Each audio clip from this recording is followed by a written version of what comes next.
chargé de dire à son frère, le président Doumbouya, que le Gabon va partager la même expérience avec la Guinée et qu'ensemble, ces deux pays peuvent donner aussi la voix aux autres pays africains qui ont des richesses minières et qui doivent aussi sortir ces richesses pour en faire la prospérité pour leurs peuples respectifs. Il y avait aussi sur la table d'autres sujets d'intérêt commun, comme l'ouverture d'ambassades de part et d'autre et le renforcement des échanges commerciaux entre les deux pays. Retour à Conakry, on parle adoption de la loi de finances rectificative 2025 en recettes, tout comme en dépenses. Les nouvelles prévisions sont déclinées. On note une progression de plus de 24% par rapport à l'initiale. Abdoulaye Diallo, compte rendu. Moins de 3 semaines après la présentation en plénière du projet de loi des finances rectificative de l'année 2025, les conseillers nationaux ont donné leur cutus au gouvernement. Cette décision du Conseil national de la transition est intervenue après un examen minutieux du document en commission et intercommission. Ainsi, le projet se caractérise par l'intégration des dépenses initialement prévues dans la loi des finances initiale et couvrant plusieurs domaines. Les hypothèses macroéconomiques ont été sensiblement modifiées. Le taux de croissance est porté à 7,2%, l'inflation baisse à 5% et le taux de change du franc guinéen reste fixé à 8 500 francs guinéens pour $1 américain. De plus, le taux des investissements passe de 5 à 7,5% du PIB et les prix des denrées sur les marchés restent pratiquement inchangés. Les modifications intervenues lors de l'exécution au premier semestre du budget de l'État se résument comme suit. Le financement de plusieurs projets d'infrastructure par des émissions de titres d'État à hauteur de 6 348,32 milliards, le dépassement du paiement des arriérés antérieurs de 2600 milliards à fin juillet 2025 par rapport à l'inscription initiale de 2400 milliards. La rallonge de crédit de 700 milliards pour le financement des activités du chronogramme de la transition. Le président du Conseil national de la transition a salué le caractère rigoureux et participatif des travaux menés en commission et intercommission. Les travaux en commission ont mis en lumière plusieurs défis structurels, dont parmi les plus préoccupants, la rétrocession des ressources aux collectivités locales. Sur 1430,84 milliards mobilisés, seulement 131,21 milliards, soit 9,2%, sont rétrocédés à l'ANAFIC. Cette situation, contraire à la législation et à l'esprit de la décentralisation, compromet l'équité territoriale, notamment en matière de développement. L'appurement de la dette intérieure sur un stock audité de 5 000 milliards, une faible part seulement est réglée. Le CNT rappelle que l'audit postérieur à l'ordonnancement est illégal et recommande d'impliquer lors des experts comptables. Des insuffisances criantes dans les secteurs sociaux. L'hôpital Ignace Dine, par exemple, on note une absence totale de scanners, des installations de réanimation défaillantes, une morgue non équipée. Malgré les efforts consentis pour la construction d'écoles modernes, la situation reste préoccupante au niveau de l'arrière-pays. Des écoles demeurent dans un état de vétusté et au pire, des enfants étudient encore sous des hangars. Lors des débats, les conseillers nationaux ont exprimé des préoccupations et formulé des recommandations pertinentes à l'endroit du gouvernement. Nous parlons beaucoup de Simandou 2040 et le monde entier nous regarde. Tout le monde dit que ça bouge en Guinée. Si vous venez dans nos hôpitaux à Ignace Dine et que vous trouvez la situation qui est décrite ici, vous allez dire, mais il y a Super Chéri. De quelle Guinée on nous parle? Et nous en sommes conscients. Nous allons tout faire pour nous y attaquer. Et de façon méthodique, comme le président Mamadi sait le faire quand il s'attaque à un problème de société. En ce qui concerne la route Mamou Labé et puis Mamou Farla, nous sommes très avancés. Je le dis sous couvert du ministre des Infrastructures. On n'est pas loin le lancement des travaux, vous vous souviendrez que nous avions connu un déficit budgétaire de 3,03, on est à 4,07. Cette variation est motivée justement par la prise en compte de certains investissements par voie de titres. Au chapitre des recommandations, le CNT insiste sur deux urgences nationales: la rétrocession effective des ressources aux collectivités locales et l'appurement de la dette intérieure. Deux engagements dont la concrétisation devrait être perceptible avant l'examen de la loi des finances initiale de l'année prochaine. Une question dans ce journal. Que devient le droit de cotisation sociale d'un travailleur qui quitte le privé pour l'administration publique et vice-versa? La Caisse nationale de sécurité sociale et la Caisse nationale de prévoyance sociale trouvent enfin un accord sur la question. Il s'agit de clarifier les responsabilités dans la prise en charge du travailleur concerné. Mamadi Ternakamisoko pour les éclairages. C'est une réforme majeure qui s'inscrit dans la volonté du gouvernement guinéen d'assurer des prestations sociales équitables et de garantir la continuité des droits des travailleurs. Depuis plusieurs années, des milliers d'agents ont quitté le secteur privé pour intégrer l'administration publique et inversement. Une mobilité qui soulève une question essentielle. Que deviennent les droits déjà acquis depuis des années de cotisation à la Caisse nationale de sécurité sociale et à la Caisse nationale de prévoyance sociale? C'est pour y répondre que ces deux institutions ont signé une convention destinée à clarifier les responsabilités et déterminer laquelle doit prendre en charge les droits du travailleur. La Caisse nationale de sécurité sociale couvre l'ensemble des travailleurs du secteur privé et assimilés, et quant à la Caisse sœur de la prévoyance sociale, c'est l'ensemble des fonctionnaires. Il n'est pas normal que nous soyons membres de la conférence intra-africaine de la prévoyance sociale où il y a la portabilité dans les États. Et c'était incongru d'avoir cette portabilité à travers les frontières et ne pas l'avoir à l'intérieur d'un même pays où deux caisses travaillent bien, où deux caisses ont opéré des réformes. C'est vraiment une avancée majeure pour la République de Guinée. Parce que imaginez-vous, aujourd'hui, il y a beaucoup de cadres qui se trouvent dans cette situation, qui étaient dans le privé, qui se retrouvent dans le public, qui étaient dans le public, qui se retrouvent dans le privé. Avec les directives du président de la République, vous avez vu aujourd'hui la Caisse nationale de prévoyance sociale ainsi que la CNSS, surtout avec le leadership du ministère de la fonction publique, la Guinée vraiment est en avant sur tout ce qui est sécurité sociale. Pour garantir l'effectivité de l'accord et accélérer le traitement des dossiers, une commission paritaire a été mise en place. Cette convention signée s'aligne sur la vision nationale de renforcement de protection sociale au bénéfice des salariés, qu'il évolue dans le public ou dans le privé. Les signatures qui viennent d'être faites ne sont pas de simples signatures. Ce sont des actes qui vont changer le quotidien des Guinéennes et des Guinéens. C'est l'occasion pour moi de remercier les deux directeurs généraux de la CNSS et de la CNPS et toute leur équipe pour leur loyauté, leur fidélité et leur engagement à matérialiser en action concrète la vision du chef de l'État. De 2021 à maintenant, on a un chapelet de résultats sous l'axe social.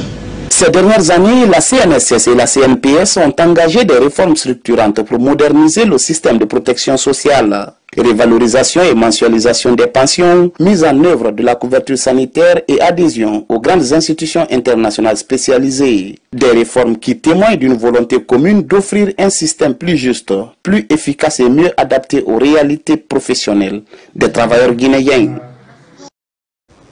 À Conakry, top départ de la vaccination intensifiée. Des équipes de santé et volontaires sont sur le terrain depuis le 14 novembre.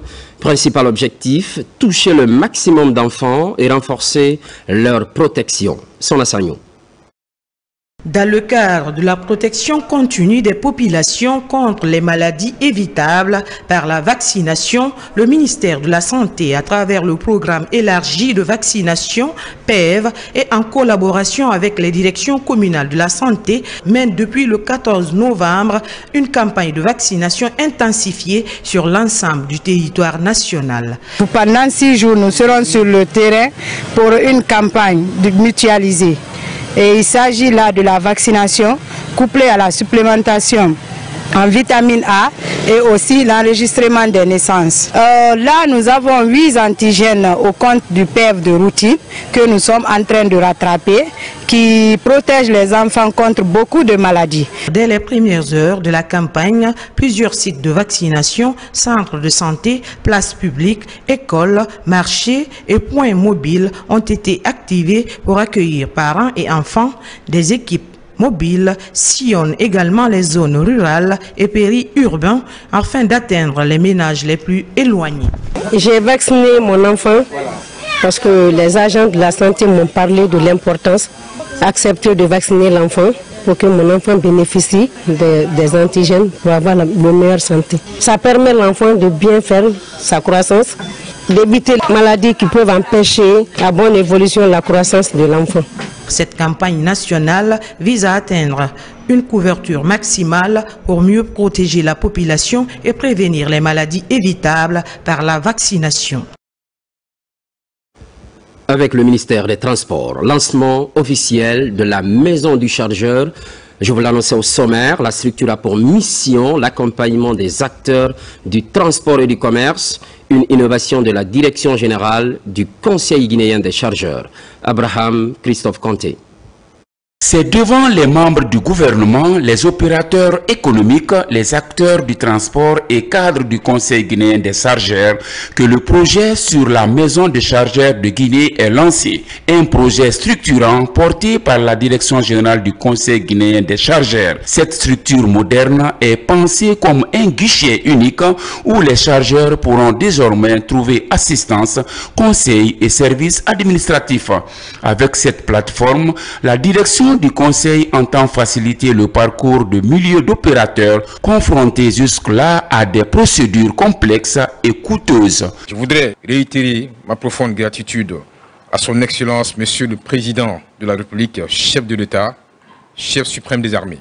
Par sa vision de refondation, par sa volonté de moderniser les chaînes de logistique et commerciale, il impulse une dynamique nouvelle qui nous engage à repenser nos services, nos outils et nos méthodes de travail. Cette maison des chargeurs s'inscrit pleinement dans la vision du gouvernement de faire du transport, de la logistique et du commerce extérieur des leviers essentiels du développement économique de notre pays. Elle accompagne également la mise en œuvre des orientations du programme Simandou 2040 qui place la modernisation de la chaîne logistique au cœur des priorités nationale. Cette maison du chargeur n'est désormais pas un simple espace administratif. Elle se veut dorénavant un lieu d'écoute, d'assistance, d'orientation et de dialogue permanent entre les opérateurs économiques. Cet outil stratégique moderne vient ainsi répondre aux besoins du secteur en pleine mutation. Cet outil naît au bon moment pour essayer de nous fournir qu'on puisse résoudre nos problèmes et relier nos efforts pour que le résultat final soit porté à tout un chacun. Le gouvernement, à travers le ministère des Transports, continuera à accompagner toutes les actions qui s'inscrivent dans la vision de modernisation, d'intégration régionale et de compétitivité économique prônée par le chef de l'État. Je tiens à reconnaître la qualité du travail accompli par l'équipe du Conseil guinéen des chargeurs, dont la mobilisation et le professionnalisme ont été déterminants pour la concrétisation de cette initiative. Conformément aux orientations et aux ambitions définies par le président de la République, le Conseil guinéen des chargeurs poursuit avec détermination sa feuille de route axée sur la modernisation du secteur. Au cours de cette cérémonie de lancement, la Direction générale du Conseil a rédigé un lexique qui est présenté pour orienter les opérateurs. un instrument qui devrait être au service de la transformation structurelle de l'économie guinéenne. Elle a en outre mis l'occasion à profit pour installer officiellement le représentant du Conseil burkinabé des chargeurs en Guinée.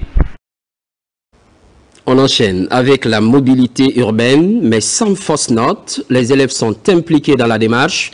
C'est à la faveur de la 4e édition du programme VIA 2025, un programme qui lutte contre les accidents de la circulation. À Conakry et Kindia, 14 écoles sont touchées. Nabila Moussa Kamara. C'est la 4e édition du programme VIA 2025.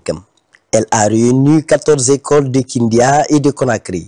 Pour réduire le taux d'accident de la circulation sur le chemin de l'école et ailleurs, plusieurs élèves sont formés et sensibilisés grâce à ce programme éducatif. La Fondation Total Énergie et la Fondation Michelin poursuivent la mise en œuvre du programme VIA, visant à sensibiliser et former les jeunes pour promouvoir une mobilité responsable. Nous ne célébrons pas seulement une compétition entre écoles, nous célébrons une idée, un mouvement, celui d'une jeunesse consciente, responsable et actrice de sa propre sécurité. Nous célébrons une vision partagée, celle d'un monde où chaque enfant se déplace en toute sécurité, où la route devient un espace d'apprentissage, de responsabilité et non de danger. Ces élèves sont désormais considérés comme des ambassadeurs de la mobilité sûre. En cette cérémonie de clôture du concours VIA 2025, des prix ont été décernés à plusieurs écoles. Une synergie d'action pour sauver des vies. Je remercie l'ONG Edifem parce que c'est grâce à cette ONG qu'on a pu faire tout ça et à nos points focaux et notre principal. C'est une offre de soulagement pour moi, une grande satisfaction. Et je suis très ravi, très content. Après cette étape de sensibilisation des jeunes élèves sur la mobilité sûre, ces bénéficiaires sont appelés à partager les connaissances acquises à leurs amis, mais aussi au reste de la communauté.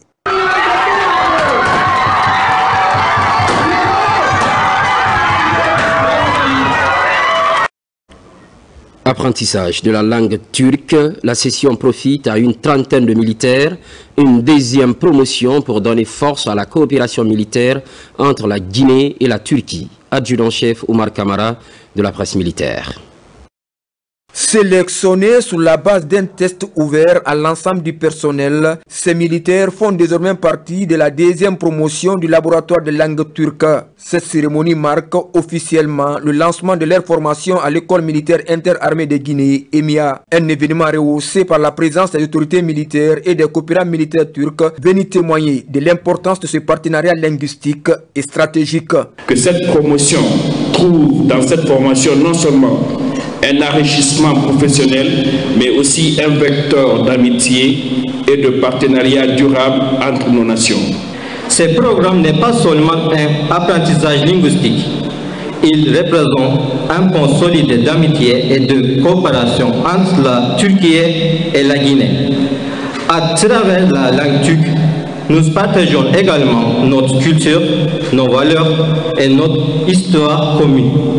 Dispensée par la Fondation Marif, cette formation devrait permettre aux militaires guinéens d'acquérir des compétences linguistiques devant les servir dans leur future mission. Aujourd'hui, nous sommes ici pour le premier jour du cours qui pourrait être un tournant dans nos vies. Bien que le processus d'apprentissage d'une langue étrangère soit difficile, les récompenses qu'il offre sont inestimables. L'apprentissage de la langue turque est l'un des segments majeurs de la coopération militaire avec la Turquie. Il contribue à la montée en puissance des forces armées guinéennes en s'inscrivant pleinement dans la dynamique de réforme engagée par les autorités militaires. Ce partenariat turco-guinéen que nous avons l'honneur de traduire ici dans le domaine de la formation interarmée ne cesse de se renforcer à travers des initiatives concrètes, pragmatiques et bénéfiques pour nos deux nations. Depuis le 5 septembre 2021, la coopération militaire entre la Guinée et la Turquie s'est diversifiée. Cette dynamique se traduit notamment par l'envoi des stagiaires guinéens en Turquie dans le cadre des programmes de formation spécialisés. Aujourd'hui, une vingtaine d'étudiants issus de ces centres poursuivent leur cursus en Turquie. Sensibilisation sur le projet Simandou, la campagne se poursuit à Farana. Le collectif Diaspora est au contact de la jeunesse et c'est pour faciliter la compréhension de ce méga projet. Bakary Bambakonde.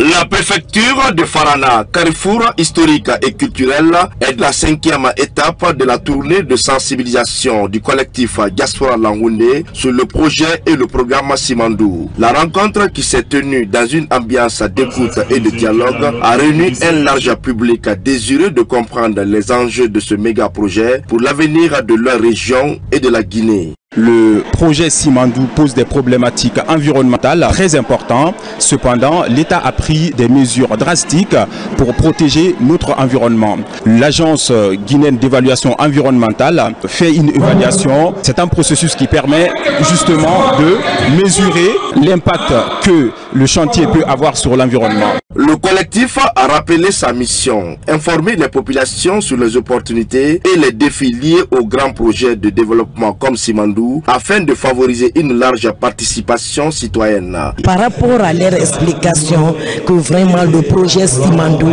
c'est avantageux pour nous les femmes au niveau de l'éducation, de la santé, de l'économie. Donc tout ça, ça va dans l'avantage de nous-mêmes. La jeunesse aujourd'hui qui est notre cellule ouvrière, ça veut dire quoi? Le fait que ce projet, la diaspora, soit venu aujourd'hui nous instruire sur les réalités de Simandou, vraiment ça nous a beaucoup rafraîchi le cœur. En fournissant des informations claires et en ouvrant un espace de dialogue, le collectif de la diaspora a permis aux habitants de Farana de mieux appréhender les enjeux de ce projet d'envergure et de se positionner comme des acteurs éclairés du développement de la Guinée. Période électorale, réflexion sur les mécanismes d'alerte précoce des conflits. Les points focaux de la Moyenne Guinée s'adaptent aux nouvelles exigences et une manière de prévenir toute situation litigieuse lors de la prochaine présidentielle. Sarafedine Diallo, Nabilay Moussa Kamara. La menace sécuritaire continue de freiner la mise en œuvre des projets de développement et menace la stabilité nationale. Pour anticiper les tensions, les points focaux de la Moyenne Guinée se retrouvent pour échanger sur les mécanismes d'alerte précoce face aux conflits électoraux à venir. Objectif: renforcer la remontée rapide d'informations vers le centre national afin de faciliter une prise de décision efficace. C'est une instruction de Monsieur le Premier ministre chef du gouvernement de faire des relais de communication au niveau de nos points focaux dans les 8 régions administratives, de savoir qu'est-ce qu'il faut pour pouvoir prévenir pour les prochaines échéances électorales qui vont arriver bientôt, dans le cadre du retour de l'ordre constitutionnel de notre pays.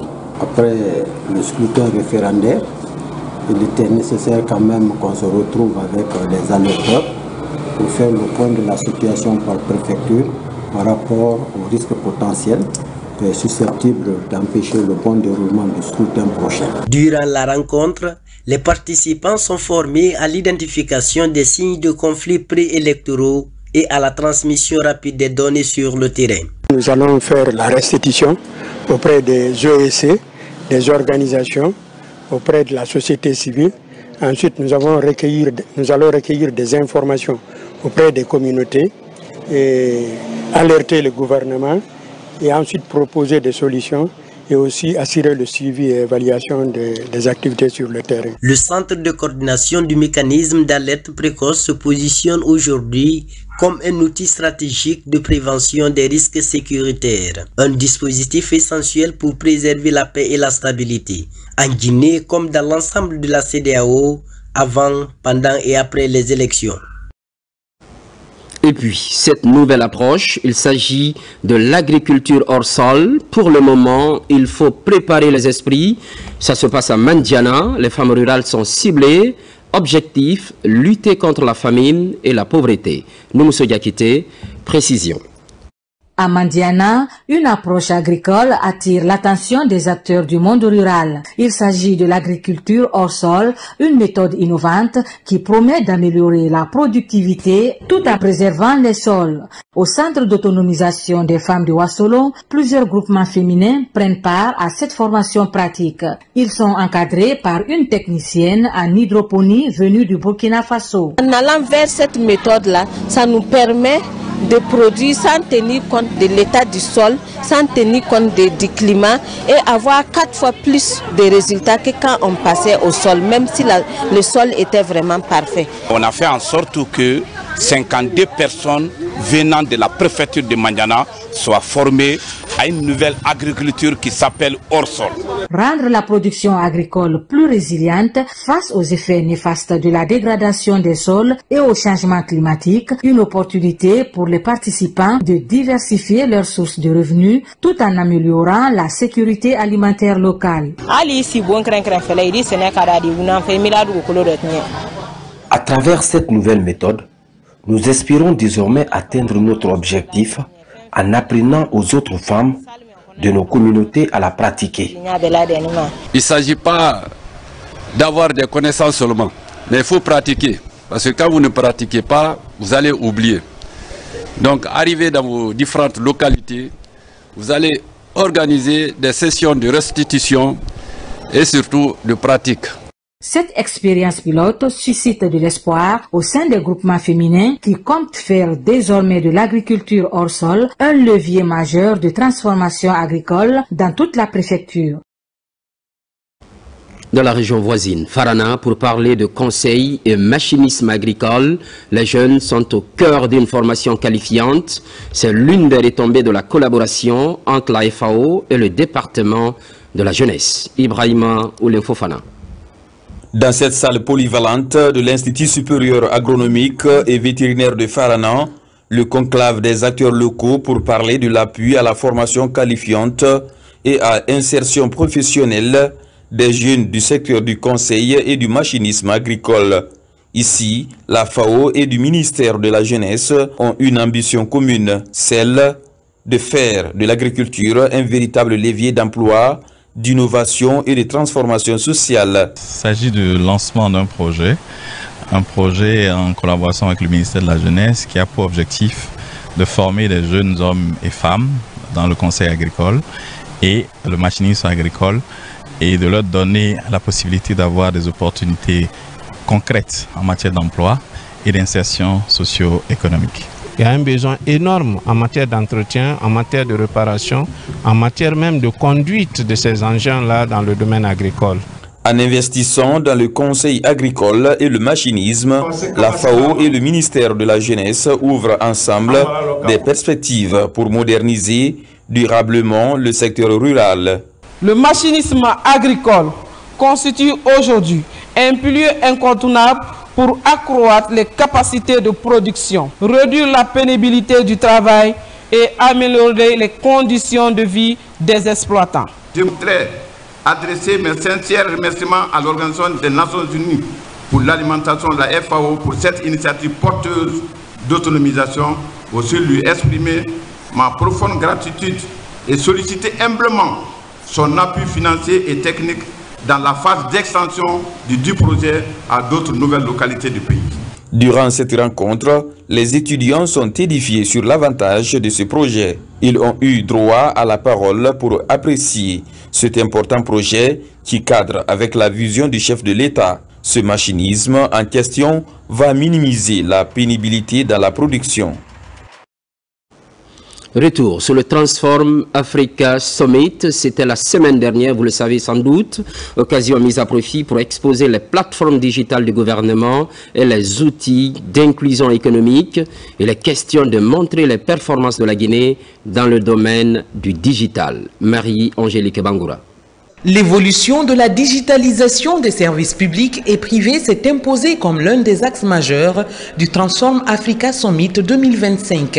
À l'occasion de cette 7e édition, un espace d'exposition spécialement aménagé a permis aux structures nationales de présenter leurs solutions technologiques. On est obligé pour partir devant les gens, les expliquer la nécessité d'adhérer au point GN, afin que toutes les entreprises guinéennes et ceux qui sont à l'international, qui veulent réellement avoir une visibilité, avoir une identité au niveau de la Guinée, puissent adhérer.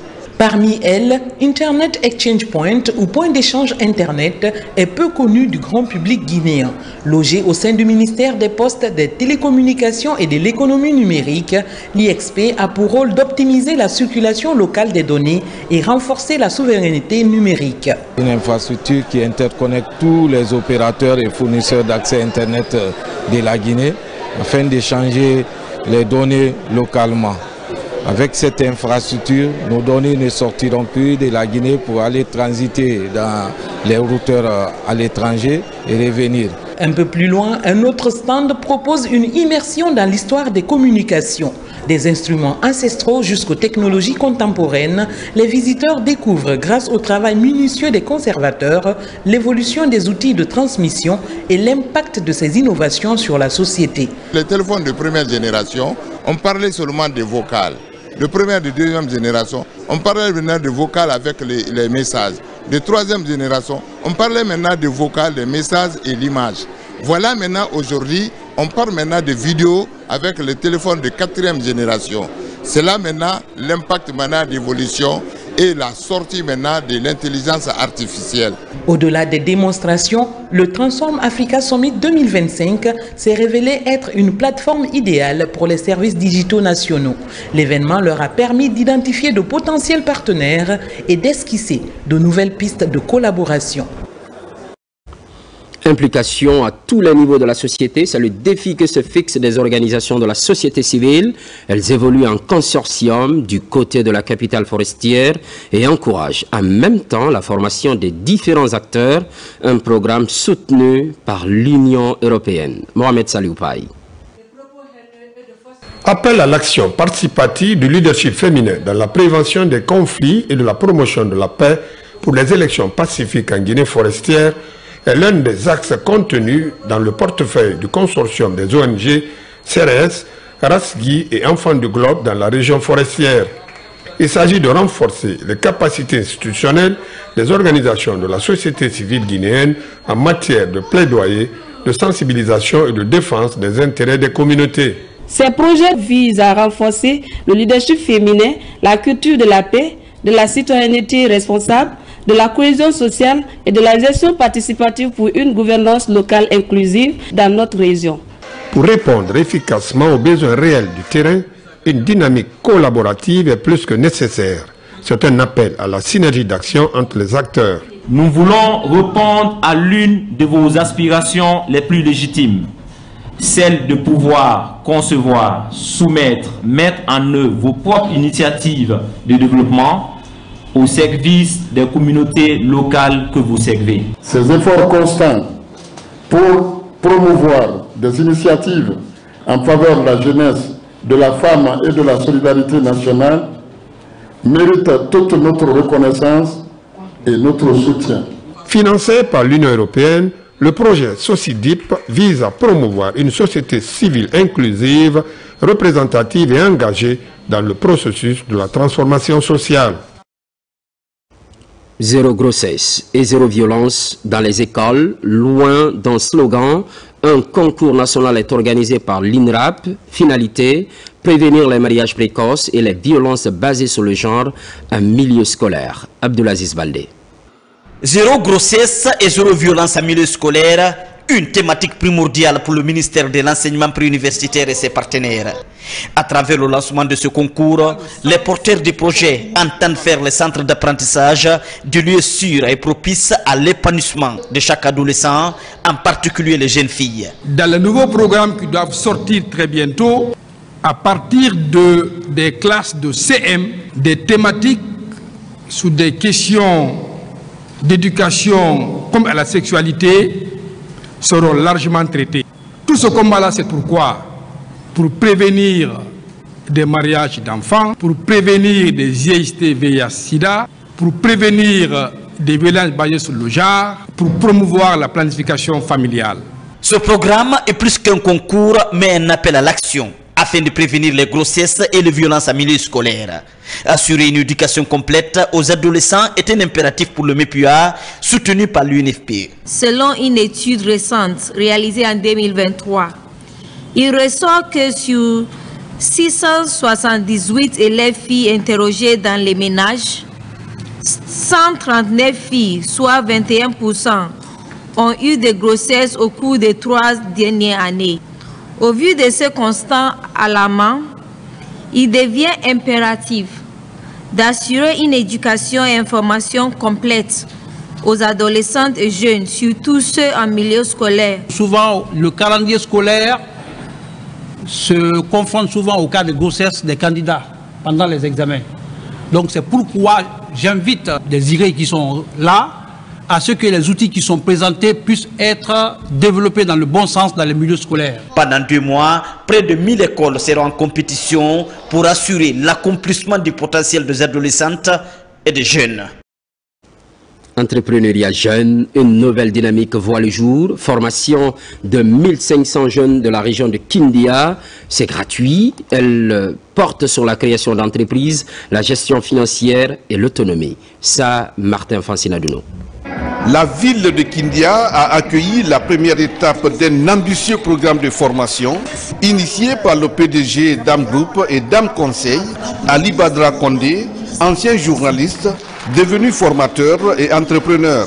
Cette initiative, dont l'objectif est de former gratuitement 5000 jeunes à travers tout le pays, a connu un lancement remarquable avec 1500 jeunes formés à Kindia, soit 3 fois plus que les 500 initialement prévus.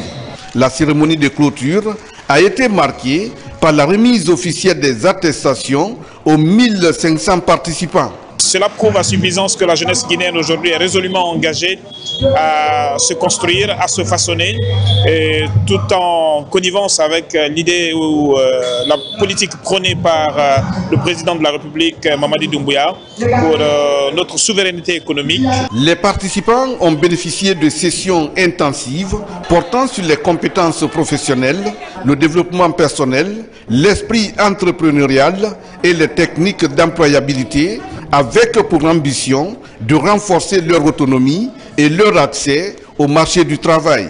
Parmi eux, certains ont bénéficié de l'accompagnement direct d'AM Group, à l'image de cette dame revenue de l'aventure de la Tunisie. Elle est prise en charge par AM Group pour une formation complète de 2 mois en engin point lourd à Cancan. Une autre a été accompagnée pour la survie de son entreprise. J'ai trouvé la formation d'Elhadj Ali Badra Kondé bénéfique. Dans les échanges, Elhadj Ali Badra Kondé s'est engagé à m'aider à suivre une formation en engin poids. Et monsieur le directeur général de l'hôpital a pris en charge ma mère malade. Cette formation de masse gratuite, menée indépendamment par Ali Badra Kondé, PDG d'AM Group et d'AM Conseil, complète les efforts nationaux de promotion du capital humain et favorise un climat d'engagement citoyen. Si la jeunesse de Kindia se réveille, la jeunesse de Kindia tient à la formation. C'est parce que le développement d'un pays, c'est d'abord la jeunesse. Et AM Group est venu former la jeunesse. La première promotion de cet ambitieux programme de formation porte le nom de la mère du président de la République, conférant une dimension symbolique à l'initiative et saluant un engagement maternel souvent évoqué comme source de valeur et de détermination dans le parcours du chef de l'État, lui-même un modèle pour ses jeunes. Gouvernance locale participative, la commune de Symphonia est en expérimentation. Le code révisé des collectivités fait l'objet d'appropriation par les responsables à la base. C'est pour déboucher sur une bonne gestion administrative. Marwan Kamara. Ils sont essentiellement constitués des membres des conseils de quartier, administrateurs de marché et présidents de jeunesse de la commune de Symphonia. Ces acteurs locaux sont à l'école de la gouvernance locale participative. Ici, le code révisé des collectivités locales est passé au pain fin pour une meilleure appropriation. L'année dernière, nous nous sommes fixés un certain objectif que nous avons atteint. Et cette année, pour l'année prochaine, nous voulons démarrer encore avec de meilleures performances. Et pour cela, nous avons tenu à faire cette formation à travers le soutien de la Direction nationale des collectivités pour nous aider à mieux outiller nos chefs de quartier sur leur rôle et leurs responsabilités au niveau du quartier. Nous avons par exemple le rôle et la responsabilité des élus locaux, des chefs de quartier, dans le processus de la décentralisation. Ces modules visent vraiment à transmettre les savoir-faire sur le plan juridique et à chaque chef de quartier de mieux jouer leur rôle dans le processus de décentralisation au niveau du Symphonia. Ce renforcement des capacités des représentants des communautés à la base vise à vulgariser les bonnes pratiques administratives afin qu'elles puissent répondre aux besoins des collectivités locales. À rendre notre capacité de s'occuper de notre population, de bien faire, de tout, en fait, de travailler dans l'harmonie. Après le premier tour, là, il y aura un deuxième tour pour la formation des chefs-secteurs pour pouvoir fonctionner normalement nos activités courantes au niveau de nos différentes juridictions. Ce conclave d'échange d'idées va s'étendre sur 3 jours. Il constitue un tremplin pour promouvoir l'efficacité administrative à la base. Ces participants accordent un intérêt particulier aux modules enseignés, comme le civisme, l'assainissement, la paix et la cohésion sociale en Guinée. Hors du pays, en France, l'association des jeunes Guinéens renouvelle son bureau exécutif. Aboubakar Traoré succède à Timbo Bari. Cette élection symbolise la maturité et l'ambition d'une jeunesse décidée à pleinement contribuer au développement de la Guinée. Moussa Komara. L'Assemblée générale élective du nouveau bureau de l'Association des jeunes Guinéens de France. Un moment fort de la vie de cette plateforme créée il y a près de 20 ans. L'occasion pour le bureau sortant de présenter les acquis de son mandat. Aujourd'hui, la JGF est la structure de la diaspora qui a une capacité la plus élevée de mobilisation de la diaspora. On a aujourd'hui aussi cette capacité de mobilisation de nos partenaires. Je pense que il y a une semaine, on était à la 5e édition du Salon de l'Emploi. On a eu près de 2000 personnes, plus d'une trentaine d'exposants. Lorsque la crème de la crème des entreprises guinéennes, des institutions vous font confiance et font le déplacement pour venir participer, c'est une grosse satisfaction. Après un vote en ligne de plusieurs heures, le nouveau bureau est élu à la majorité. À sa tête, Aboubakar Traoré qui symbolise une nouvelle génération engagée et ambitieuse. Un grand sentiment de fierté. Il y a beaucoup de responsabilités au niveau de ce poste-là. Il y a beaucoup de potentiel au niveau de la diaspora. Il va falloir relever cette ambition-là, relever ce jeu. Moi, de mon côté, je sais qu'il y a beaucoup de choses à faire encore. On peut aller beaucoup plus loin au niveau de l'association, structurer les ressources financières de l'association, travailler sur le sentiment d'appartenance des bénévoles, créer de nouveaux événements pour fédérer la diaspora. Entre héritage et ambition, cette association s'offre un nouveau souffle. Ici, les attentes sont nombreuses pour une diaspora tournée vers le changement. Je m'attends à ce qu'il y ait beaucoup plus d'opportunités pour les jeunes qui quittent la Guinée pour la France, qu'il y ait des opportunités de travail par exemple, sur l'alternance, sur le logement et aussi sur la démarche administrative. Porter la diaspora guinéenne très haut, c'est le rêve qui caresse ce nouveau bureau tout au long de son mandat. C'est l'un des titres de ce journal. Concours de beauté Miss Guinée, 6e édition placée sous le haut patronage de la première dame, Lauriane Doumbouya.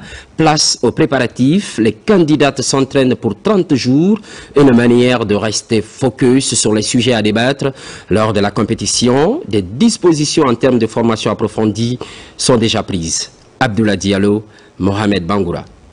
Cette retraite des candidates de Miss Guinée est une période de préparation où les candidates sont isolées du monde extérieur pour se concentrer sur leur formation, leur préparation mentale et physique, ainsi que sur les activités spécifiques liées au concours. Cette rencontre est une étape décisive pour le comité car elle marque ici la rentrée officielle solennelle de nos candidates finalistes au programme de résidence. Le programme de résidence est un programme de rencontre, de formation, de coaching, mais aussi de performances qu'on a mis parmi tant d'activités au sein du programme d'activité globale du comité, qui permet ici de renforcer les capacités des candidates, d'être outillées, d'être mieux préparées pour affronter notamment la grande finale. Cette année, 24 candidates, dont 12 de l'intérieur du pays et 2 de la diaspora, vont concourir autour du thème « Les femmes dans les métiers techniques et industriels pour une meilleure participation dans le projet Simandou ». Ce thème met en avant le rôle clé que les femmes peuvent jouer dans les secteurs stratégiques du développement national. C'est la même détermination qui m'anime encore aujourd'hui et je pense que je suis plus que préparée pour remporter la couronne nationale. Pour cette édition, j'attends une compétition équitable, valorisante, enrichissante, où chaque candidate aura la chance de relever son défi. La finale de ce grand événement qui célèbre la beauté physique et intellectuelle des jeunes filles aura lieu le 13 décembre. Culture toujours, célébration de la nuit du cirque et cette bonne nouvelle, la réalisation très prochaine d'un centre d'excellence, un engagement des autorités et ses partenaires. Cela fait suite à un spectacle inédit de Circus Baobab, pays invité d'honneur, le Royaume du Maroc. Plus de détails avec Ousmane Ba, Mamadou Djoumaba.